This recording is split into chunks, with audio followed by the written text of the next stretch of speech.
Assalamualaikum warahmatullahi wabarakatuh, sedulur pecinta wedus teman-teman semua. Oke, hari ini sore ini kita akan coba ngobrol-ngobrol teman-teman, terkait dengan domba dan juga pertanyaan tentang subscriber kita. Ini ada ponakan saya teman-teman yang saya ajak ngobrol. Coba apa yang ingin ditanyakan? Ini ada pertanyaan dari subscriber kita. Coba tolong dijelaskan ya Bang. Ini pertanyaannya, Mas bisa kasih tips chopper rumput buat rumput liar?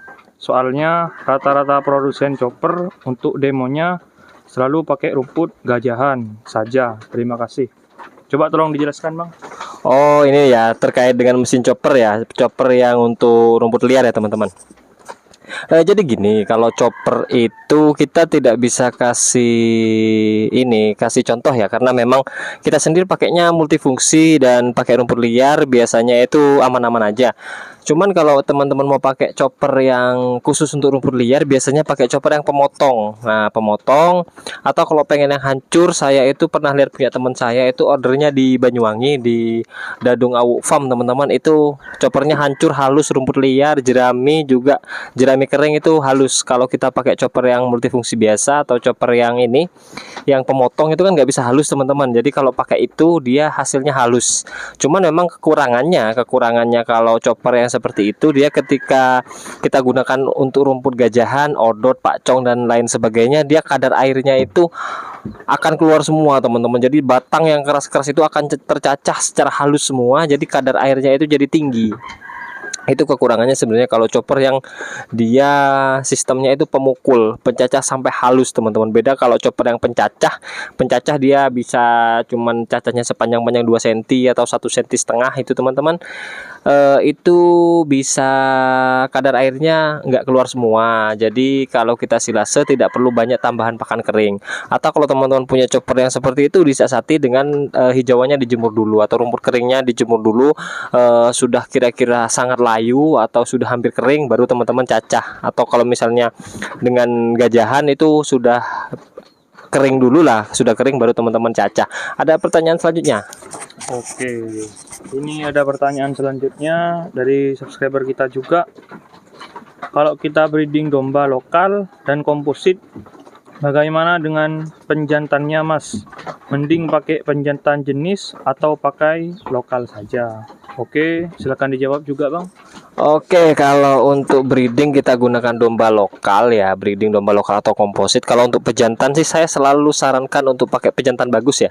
Pejantan bagus karena kita ngejar itu pertumbuhan bobotnya.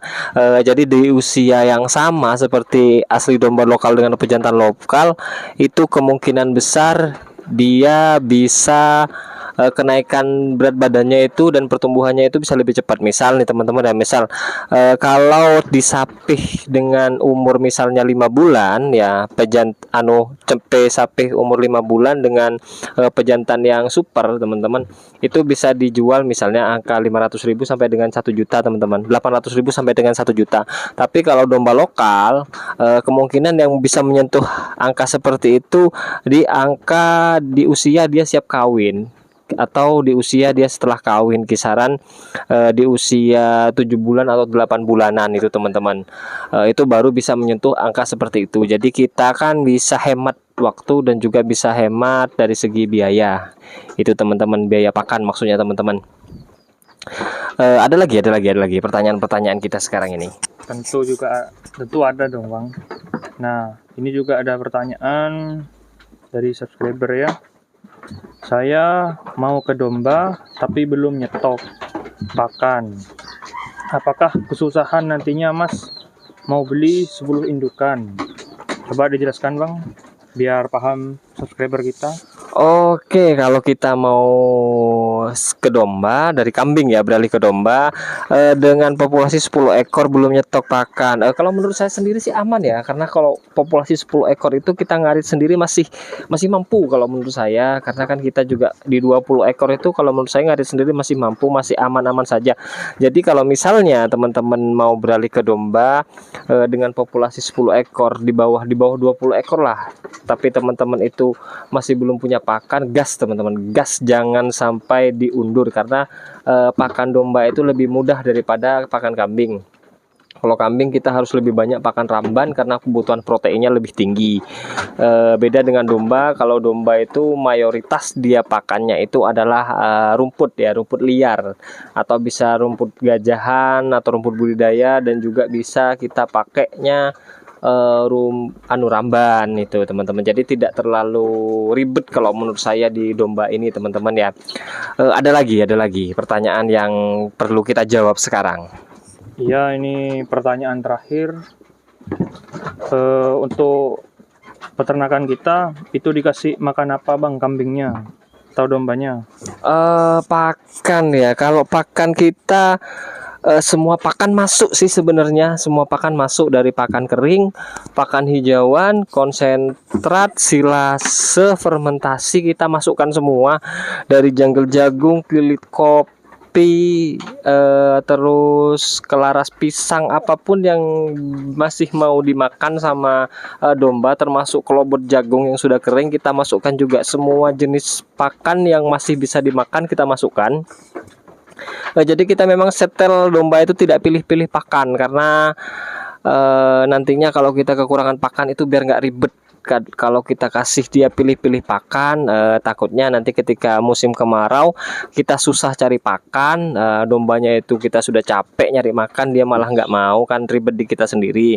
Jadi kalau pakan setel, usahakan domba teman-teman itu disetel segraus mungkin lah, sedoyan mungkin dengan pakan aja, apa aja, pakan kering oke, pakan silase oke, fermentasi oke, konsentrat oke, atau pakan hijauan yang dikeringkan juga oke. Pokok dia apa yang ada di depannya itu mau dimakan semua gitu loh teman-teman. Jadi tanpa harus dikasih apa-apa dia sudah mau makan semua, bukan karena lapar, tapi karena memang dia nafsu makannya itu baik, seperti itu teman-teman. Cara melatihnya itu gampang ya teman-teman. Dibiasakan, misal nih kasih hijauan pagi atau sore dikasih hijauan, terus paginya itu dikasih pakan yang berganti-ganti, misalnya dikasih silase, terus dikasih pakan kering, itu ganti-ganti terus, karena kan dia tidak akan langsung habis kalau masih pertama kali belajar. Selang 1 minggu 2 minggu dia akan mulai beradaptasi teman-teman. Nah jadi setelah itu dia akan beradaptasi terus dan akhirnya dia akan lahap dengan segala jenis pakan apa aja. Teman-teman mau kasih dia pohon pisang atau bonggol pisang, batang kates yang sudah dicoper, pasti dia akan makan. Kita juga pakai kalau ada batang kates yang sudah tidak produktif dan sudah tua, kita chopper halus, terus kemudian langsung aja kita kasih, paling enggak dicampur dengan rumput atau dicampur dengan bekatul atau jungle jagung, kita langsung kasih. Satu tempat makan ini habis untuk 1 pagi gitu biasanya teman-teman. Jadi jangan pernah khawatir kalau untuk pakan itu gampang sekali, hanya kuantitasnya mungkin yang susah teman-teman. Mencukupi perutnya ternak itu yang susah, karena kadang kan kalau musim kemarau kita kesusahan untuk nyari pakan. Jadi ya ketika musim hujan gini kita siapkan pakan yang kering, pakan yang bisa lah menurut kita itu mencukupi kebutuhan. Itu aja sih teman-teman. Mungkin ada lagi.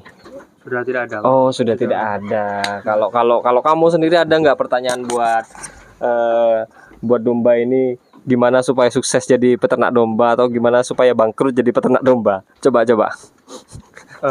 Anak muda sekarang ini kan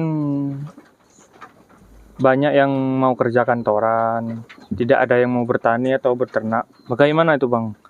Untuk memotivasi anak-anak muda kita agar mau bertani dan beternak gitu bang. Oh, kalau motivasi itu gampang sih sebenarnya. Motivasi kalau untuk anak muda itu gampang. Sebenarnya gini teman-teman ya. Untuk sekarang masa-masa sekarang dan masa-masa beberapa tahun ke depan memang kita krisis anak muda yang mau terjun ke dunia pertanian dan dunia peternakan teman-teman, karena mindsetnya mereka itu dapat uangnya lama, terus yang kedua itu panas dan kotor teman-teman. Nah itu mindset utama. Terus yang paling penting sebenarnya adalah orang tua mereka kadang tidak mendukung dengan hal itu. Kebanyakan orang tua itu pengen anaknya itu bekerja jadi pegawai atau jadi pokok kerja lah dimanapun, meskipun di toko jadi satpam, jadi pelayan. Yang penting mereka itu keluar dari desa dan merantau ke kota. Mereka nggak mau tahu itu kerja apa, yang penting mereka ada di kota kerja. Nah buat teman-teman semua yang masih muda, yang masih pengen berusaha sendiri atau pengen mandiri dari segi finansial, silahkan kembali lagi ke desa. Bangun semuanya dari desa teman-teman, karena di desa itu banyak potensi yang akan bisa kita garap, banyak hal-hal yang sangat bermanfaat buat kita dan bisa menjadikan penghasilan kita. Kalau kita tinggal di desa itu, kita tidak hanya fokus kepada satu penghasilan, banyak hal yang masih bisa kita banyak hal yang masih bisa kita eksploitasi di desa itu, supaya kita bisa mandiri dari segi keuangan teman-teman ya. Karena beberapa tahun ke depan kemungkinan sisa petani dan peternak itu sisa yang tua-tua teman-teman, dan mereka tidak akan update terkait dengan teknologi, pemasaran dan lain-lain. Fungsinya kita generasi muda di sana teman-teman, fungsinya kita untuk merangkul mereka, untuk menjadikan kita leader di desa. Karena kalau sudah tidak ada saingan pemuda-pemuda di desa teman-teman sendiri yang mau ke bidang itu, maka teman-teman lah yang harus di depan. Oke, gitu aja teman-teman video hari ini, semoga bermanfaat buat teman-teman semua.